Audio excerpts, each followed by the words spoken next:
সংবিধানে পঞ্চদশ সংশোধনীর বৈধতা প্রশ্নে রিটের শুনানি শেষ হয়েছে। বুধবার বিচারপতি ফারাহ মাহবুব ও বিচারপতি দেবাশিস রায় চৌধুরীর সমন্বয়ে গঠিত হাইকোর্ট বেঞ্চে শুনানি শেষ হয়। রায়ের তারিখ আগামীকাল জানাবেন বলে জানিয়েছে আদালত। আওয়ামী লীগ সরকারের আমলে 2011 সালে সংবিধানের এই সংশোধনী আনা হয়।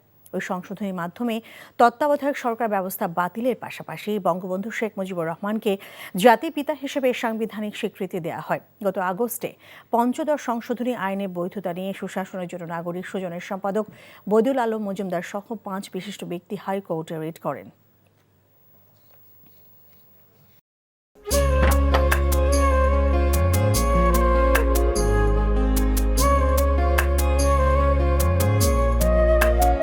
এটা আমাদের ঘর, আমরা দুজন মিলে সবকিছু গোছাবো।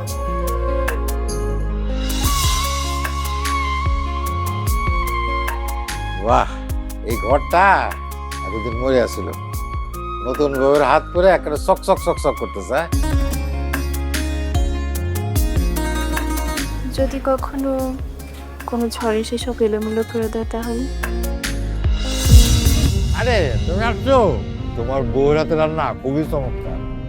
এলাকাটা ভালো না, একটু সবকিছু চোখে চোখে রাখেন। আমার খাওয়ানিও তোমার কোনো চিন্তা করতে হবে না। এই যে চুড়ি দিয়েছে, শাড়ি দিয়েছে না যেগুলো, তার কাছে চল চল চল, শোনো শোনো। পৃথিবীতে মানুষের সম্পর্কের বড় সমস্যা কি জানো?